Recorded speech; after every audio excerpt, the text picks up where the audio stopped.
Hi everybody and welcome to this revision video on ethics in psychology. This is part of the Stage 2 Psychology course and Science Inquiry Skills, or SIS. Let's get started. So whenever we do research in psychology, whether it's an experiment, an investigation, or even a qualitative design, we must take into consideration obvious or potential ethical issues involved. Even if they're very minor, we must take them into account. So it's the researcher's responsibility that participants are not put under major physical, mental, emotional, financial stress or harm. So we must look after our participants in an ethical way. Sometimes, as we know, these ethical issues are, or these ethical principles, I should say, are broken, especially with historical experiments that we've looked at in class. But modern day ethics are very, very strict, and the researcher must follow 5 key ethical principles. So the 5 main ones are informed consent, voluntary participation, confidentiality, right to withdraw, and debriefing. In this video, I go through a few more, other than the main 5, that may also be relevant and applicable to certain test questions and exams. So let's start with informed consent. So participants need to be appropriately informed of the type of study and the reasons for the research prior to agreeing to participate. So they need to be informed before they give consent, hence the term. So they need to be informed of all of their rights, risks, and the aim of the investigation. It is their right to know that. Otherwise, why would they bother participating in an experiment if they're not informed of all of that?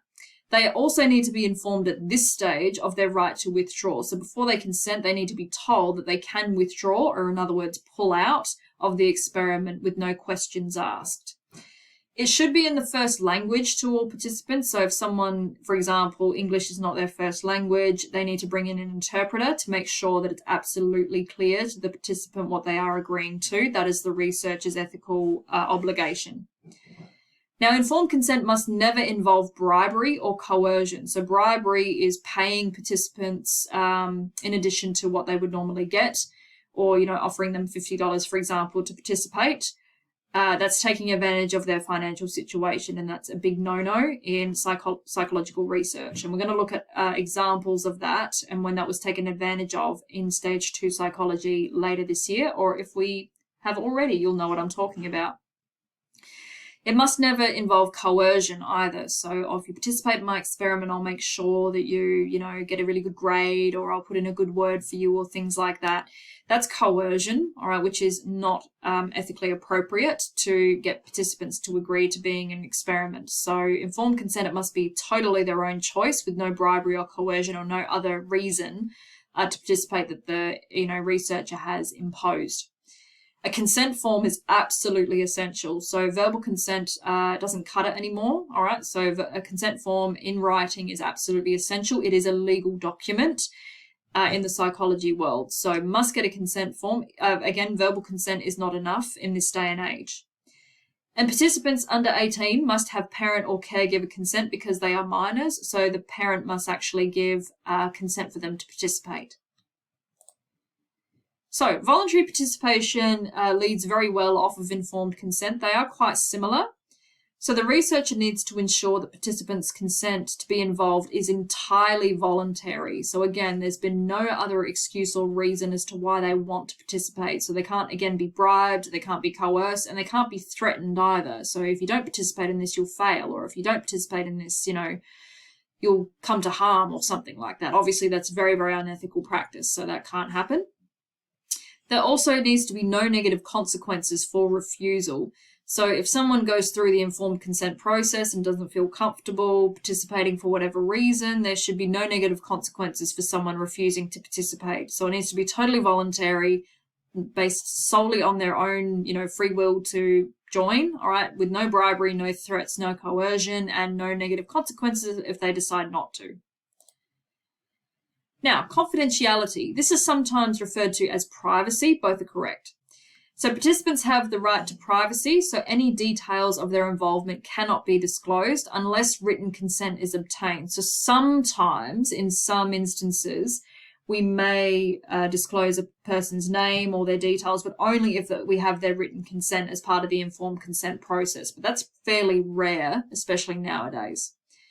So typically no personal information is released, so no names, no addresses, etc.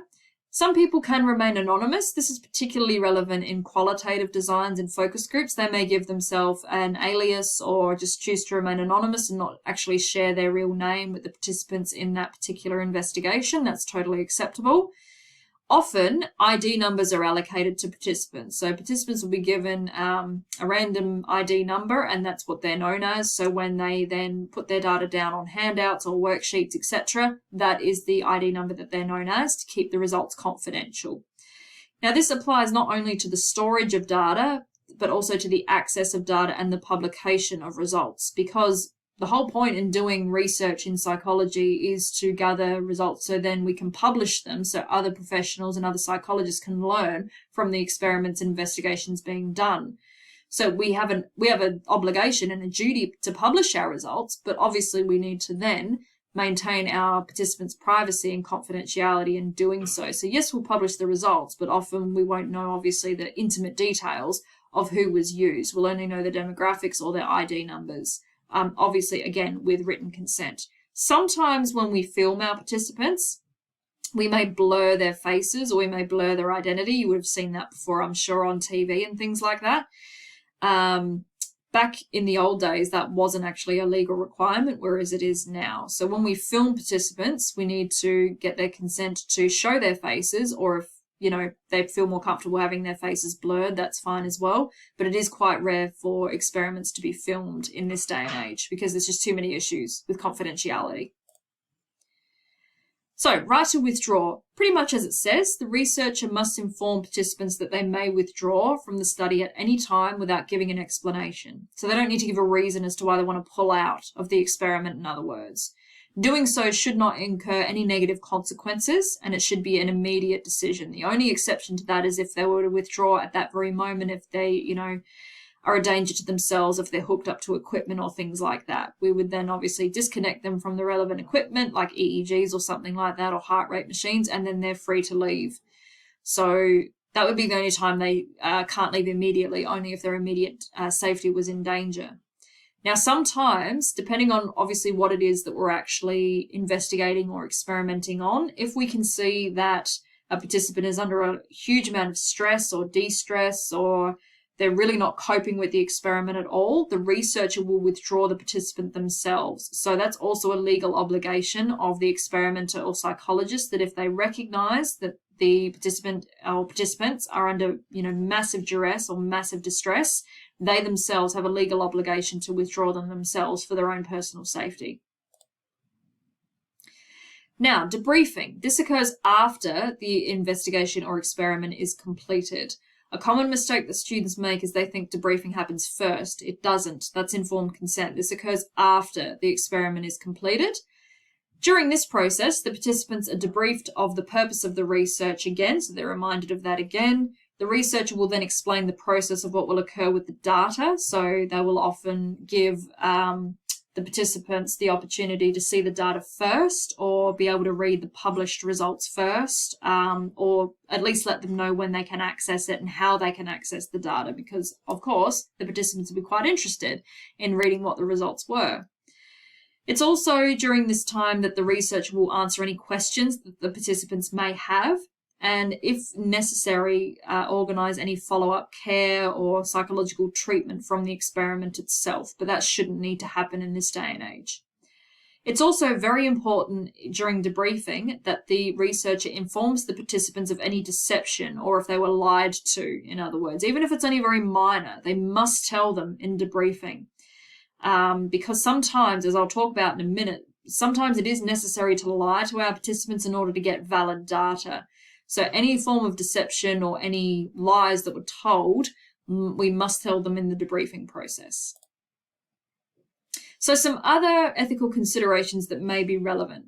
Accurate reporting. As I said before, it's the researchers have a duty to publish their results. Otherwise, what's the point in doing, experiments and investigations? We need to publish our results so other professionals can learn from, different studies and so on, and see, if there are any differences or similarities, compare and contrast.